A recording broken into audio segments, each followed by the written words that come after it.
Welcome to Back to Back with your host, Chris Ellison. On Back to Back, we feature a lineup of Christian music, and most of it is Canadian. We love Canada, and we love our Canadian artists. We want to showcase their music on this show. We'll feature reviews, artist interviews, and we'll play some of their songs. So stay tuned, and thanks for joining us on Back to Back. Back to back, back to back, stronger back to back. Well, welcome back to Back. I'm Chris Ellison, and I'm here with Jordan Janzen of The Color.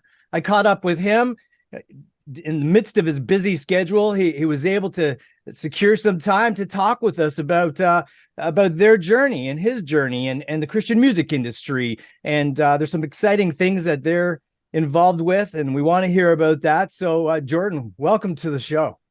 Thank you so much. Thanks for having me. Great to be here.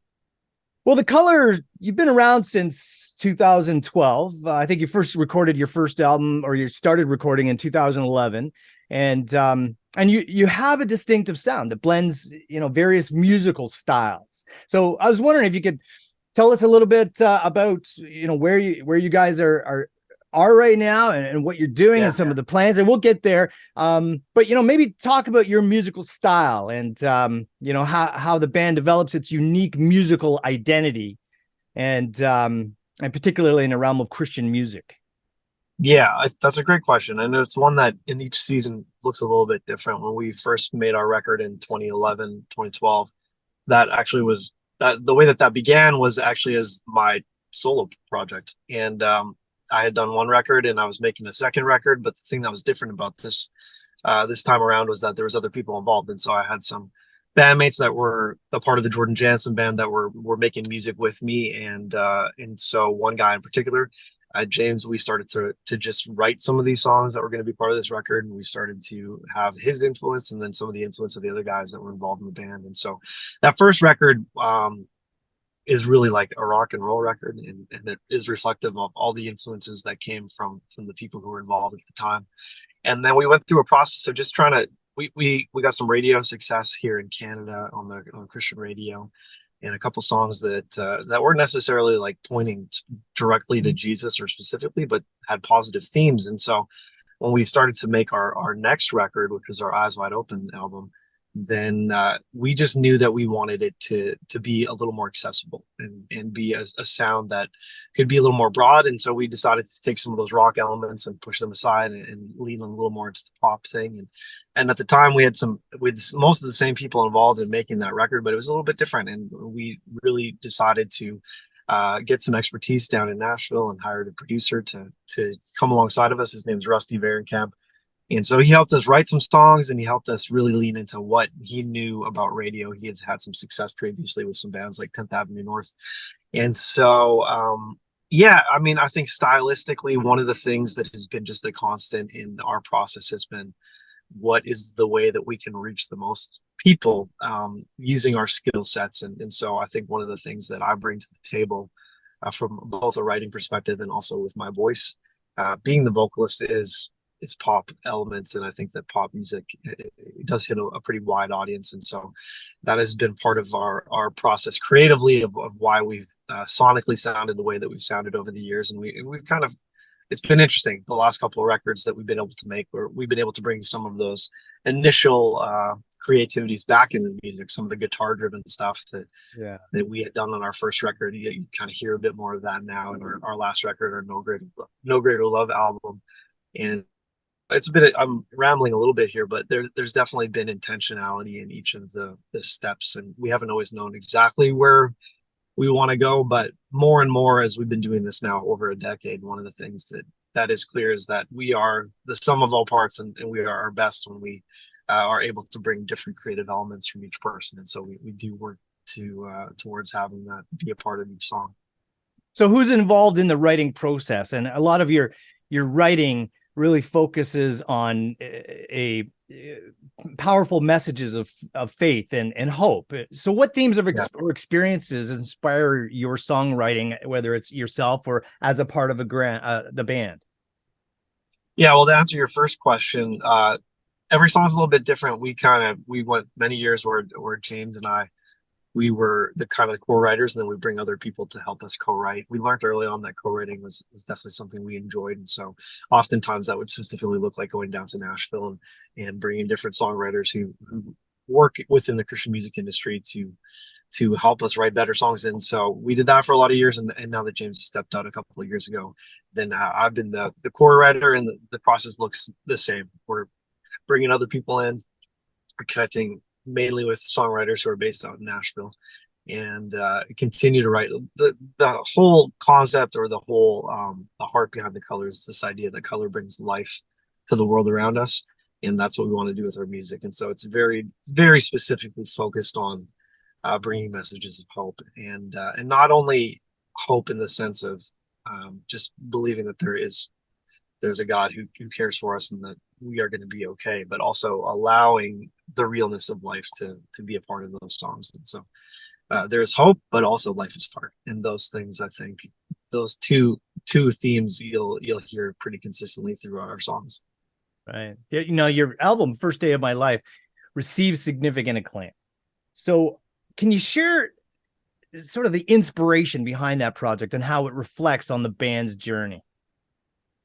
Yeah, I mean, that's going back a few years. We've had another album since then, but I just got to go back to that place. But I do know that even just what I was speaking to, this reality that life is hard. I think one of the things that we felt we could grow on when we were going into that record is just leaning into like what's going on in our lives. Oftentimes we've written songs from a place of like, what are people going through, and how do we write songs that kind of connect with that. And this was very much the thought process for the First Day of My Life album. But then there was also just a reality that we were going through a lot of different new life things. We were getting married, and we were experiencing life on a whole different level. And so I think the reality of heartbreak, the reality of human nature, the reality of loss, and those elements, I think you can hear that in the music in a new way than maybe you previously could.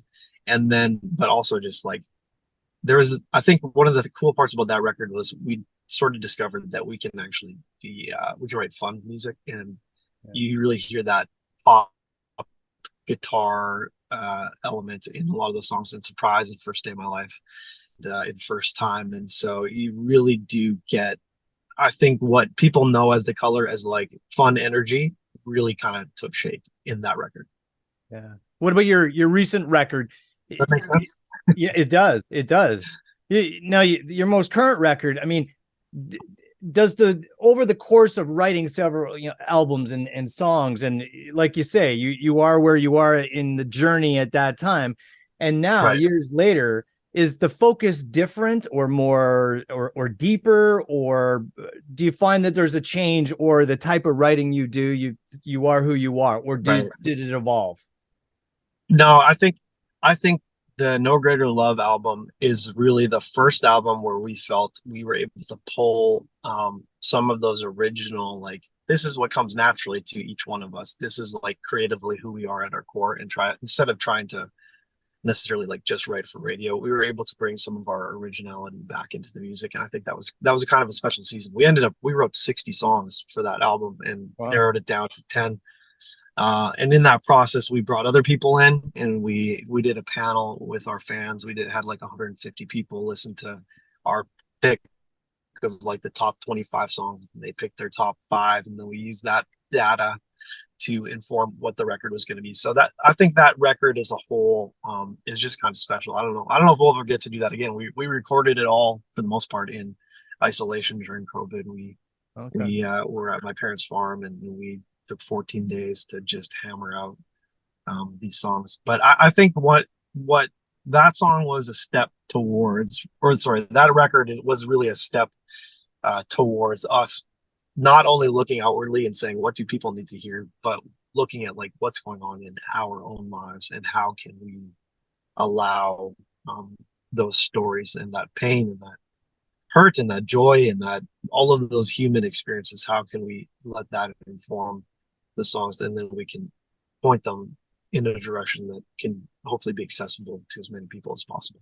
That was a really fun record. We also kind of leaned into we had 3 different, this is a bit nerdy, but we had 3 different focuses when we picked songs for that record. Part of it there was a third of the record that was like CCM, so what you'd hear on Christian radio. There's a third of the record that's more sync focused. So that would, for us, that means just like being maybe a little bit less direct with the lyrics, a little bit more open, so that people who are not necessarily Christian music fans could connect with it.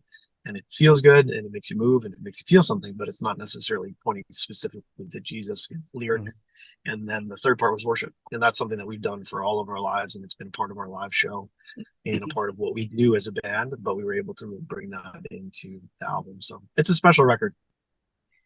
So you've mentioned the writing stage, you've mentioned the recording stage, and each stage of a musician, you know, is very distinct, requires different kinds of skills, but one of them is performance, that to get your music out there.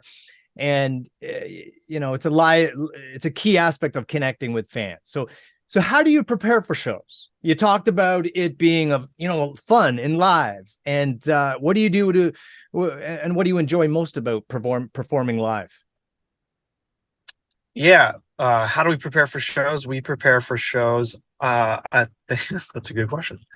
I mean, from years ago, when we started touring back in 2012, then the process was really like, we just started to book shows. We started to call our youth pastor friends, and we were both in James and I were both in ministry realms, so we had connections, and we just started to book shows. And then when we had shows, and we all of a sudden had an hour and a half that we needed to fill, then we just took the songs that we had, and then we built a show around it. And it's much like an album where you want to have an ebb and a flow, and you want to have dynamic changes. We thought about those things, and we used to do a lot of worship covers and a lot of other covers because we didn't have very many songs. And now we're at a point in our career where we have too many songs, and we have quite a catalog of music. And so we go through the process of picking songs that we know that people are going to connect with based on what they know from being on the radio or what's streamed well online. And then we do try to create an experience as a whole that leaves people feeling uplifted and feeling encouraged and being able to have fun. And so we definitely take on an element of showmanship. We believe that the experience as a whole can be worshipful throughout, whether it's corporate worship or if there's an element of entertainment. But we do try to, we have guys in the band that play really well and can use those gifts, whether it be through a guitar solo or a percussion breakdown. And so we do try to incorporate elements of entertainment to the night as well. Yeah. But yeah, it's kind of an interesting place to be now, where we have enough music, especially in Canada, where people know it, that we have to eliminate stuff, which is a good problem to have. Yeah. Do you find that a challenge, though? Some songs that you have a message that really resonate with you, and yet say the group of people that were going through a lot of your music and helping you decide what goes on the album. Did you find that hard at all, or did you just able to leave it with them? Any regrets on some songs that you wish I got on the album? That's a really great question. I think that everybody in the band handles it differently. I think that uniquely being the person who's writing the music, you connect to things differently. I think that one of the beautiful things that has happened over the years is I've learned to let a lot of it go. It's not as personal as it used to be. It used to be a lot more like, I really love this song, we got to record it. And now it's like, okay, we have a lot of songs, we want to pick the ones that are going to connect best. And so I think the same rules apply for the live show. There's an element of like, you get tired of playing a song for a long time, and if I have any regrets, there is one song that people really do love that the rest of the guys really do not, and so we don't play it very often. But funny. I was gonna ask, are there any songs that you listen to now and it's kind of like, oh, like I just don't love that song? Yeah, I think for me, it's everything is a part of the journey, and so that part of it is kind of cool. Like, even if a song isn't great, and I feel like I've written better songs since, that's awesome. That means that was a necessary step to move forward. That's a good way to look at it. And yeah, I mean, I listened back to the album that I made by myself before The Color began, and there's a lot of things about it that aren't awesome, but there's something about that kid at 18, 19 years old that's really pure, and there's an honesty and I think a vulnerability that is present when nobody else is listening at the time. And so I think each one of those songs and each part of the journey is special. There's a couple songs that I'm like, yeah, I wouldn't have done that, but I that's know. a learning experience. We went through a season where we were giving a little bit more control into the hands of our producer and the people that were helping us write songs, and we were trusting them to take us to a different level, and they did. And that's a risk. That's hard to do because, I mean, some people may not share your vision or be on the same page and take you in a direction you don't want to go. Which Yeah, which makes me think of the Christian music industry as it's evolving, and right. and how you would navigate the balance between artistic expression and meeting the expectations of your audience. Yeah, totally. And I think what's special about the direction that the industry is moving in the Christian space is that I think social media and those different mediums where you can connect with people has really opened the floodgates pretty wide open. And whereas radio in the Christian space is it's a pretty small circle, pretty small target that you gotta hit for it to sort of fit. But within those limitations, I mean, if you can push it, you can find a spot that people still connect with it, and it still lands on radio. I think it's a challenge that is actually pretty fun.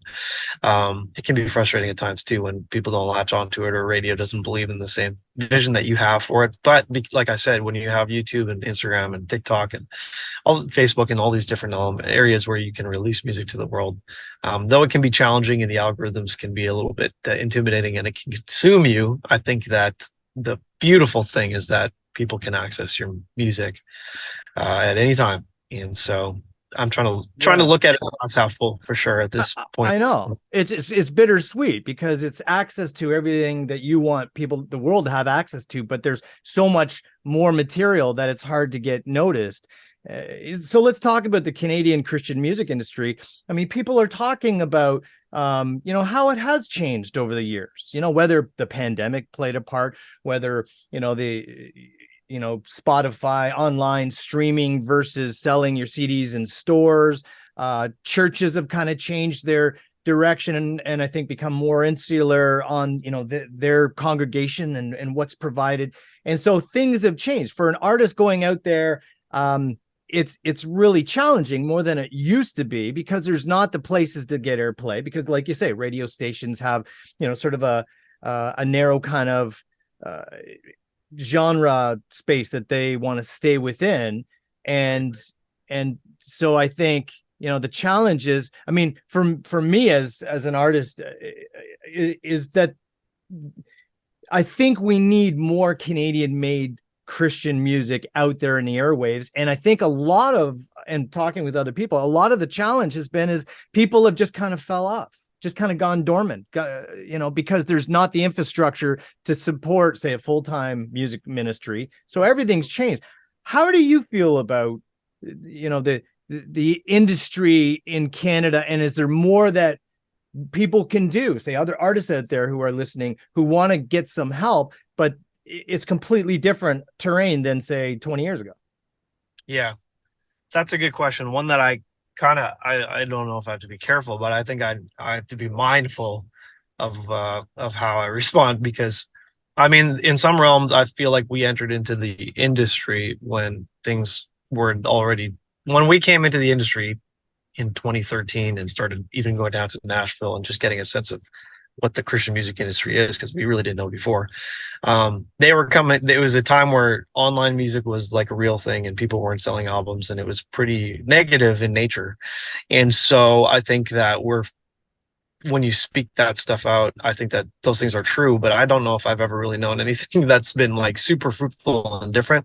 It's always been a grind from the very beginning. And for us, one of the ways that we found that were able to sustain and turn it into something that became full-time for a number of us was touring very consistently and very often and very hard. And so we put in the work that way, and we've focused on our live show, and we've built that up. And the reality is that becomes challenging too, because at some point you've been to a lot of places many times, and so you got to create some space so people aren't just being hit over the head with the same thing over and over again. And so releasing content becomes important. That's an expensive process. And yeah, the realities of the challenges of sustaining in Canada is very real. I think there's a reality that if we would have had if you consider our success in Canada and our just the level at which people know us, the awards that we've been able to win, those types of things. If we had that same success in the US, I think it would be a very different story, and I think we'd be seeing a little more fruit from it financially, and just it might be a little, I don't know, easy is wrong, because there's a lot of saturation in the US, and we don't have that same situation. So, and there's no criticism about, the way it is, or blaming anybody.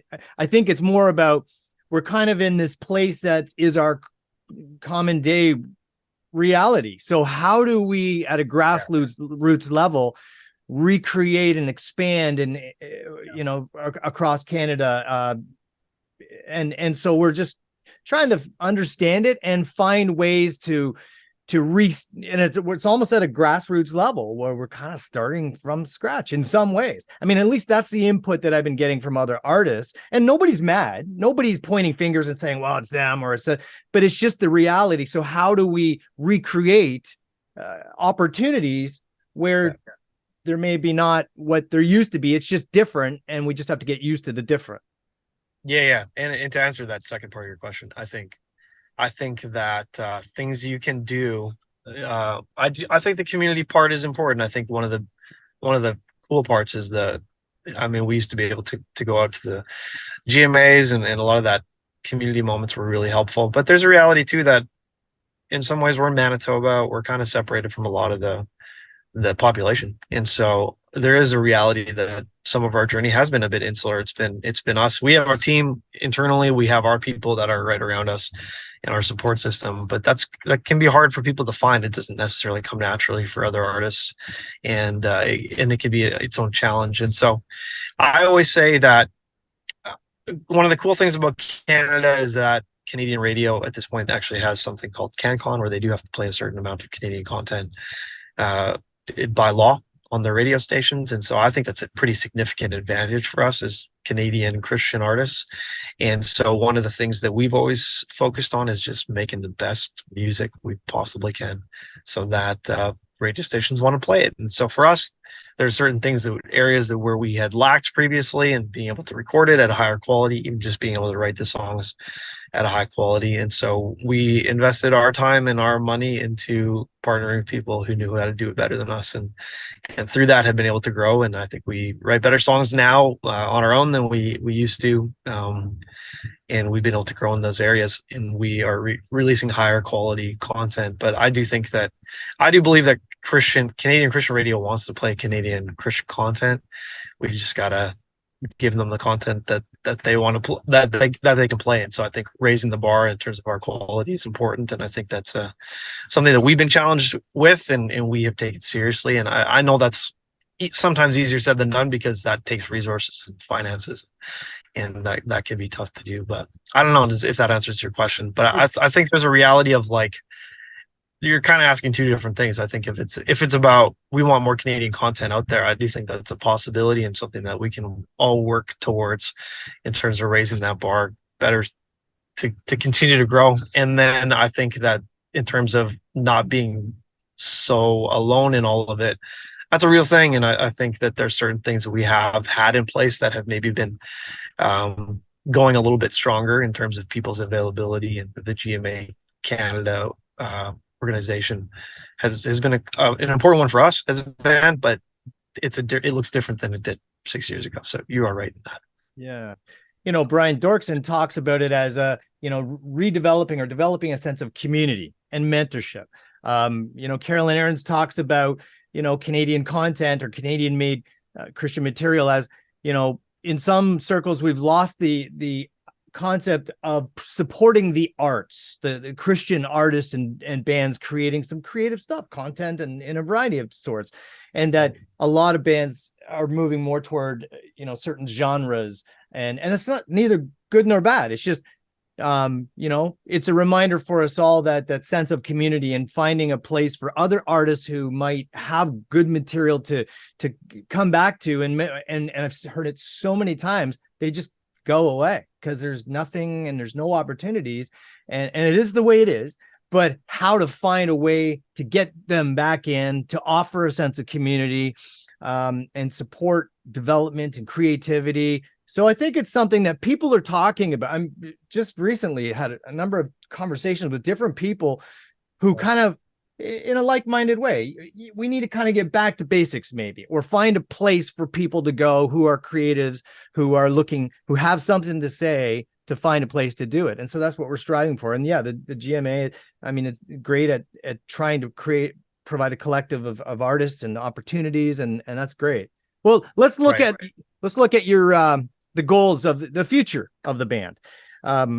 Any upcoming projects that are exciting to you, collaborations that you're particularly involved with and jazzed about? Yeah, so right now we're in a unique season because along with the color, I am doing solo stuff again, and that's been something that I signed a deal with a record label down in Nashville called Fair Trade about a year ago, and so I released a couple singles through that. And so the interesting thing about that is that though it's solo, it's not alone, and the guys from the color are still a part of that process as well, on some level creatively, but also like specifically with live touring. So right now we are on a pretty extensive tour with the Newsboys. We've been touring down in the US since May, and we're going to be with them through November, and that is Jordan Janzen and the color. And so that's been very exciting, just getting to enter into that world and see an act that's been around in a ministry for 35 plus years, and see how they do it, and see how there's been longevity, and to see changes take place and them continue to move forward. And so that's been pretty cool. But in the meantime, yeah, I've been writing for the last couple of years, and so I've collected about 50 songs, and so we are going through the process now of getting ready to release some music with the color. And so hopefully this next year, 2025, will be a year of a lot of music from the color, and kind of taking, for us, it's one of those things where we're all in a space where we have kids and we have families, and we would like to tour a little bit less than we have in the past. And so we are trying to come up with creative ways to get our content out there, and hopefully have people connect with it, so that when we do go on tour, it can be really effective and intentional time, but also just create some other revenue streams, and create an opportunity for people to connect with us even when we're at home. And so we're going to be working on a pretty substantial release plan for the next year, and I'm really excited about it. I'm excited about the songs that we've written. I'm excited about the songs that we're going to be working on, and we'll continue to write. And yeah, it's a good season in terms of opportunity. I'm excited about it in a new way. Well, that's great. Well, Jordan, thanks so much for spending some time with us today and helping us learn more about you and where you've come from and where you're heading and the exciting things you're involved with. And so we want to stay along for the ride, and we'll follow your journey, and we look forward to seeing you up in Canada when you're doing one of our local shows. Yeah, thanks, Chris. I really appreciate you taking the time and your heart behind it all. And yeah, hopefully I can share. So hopefully some of what I've shared will connect with people.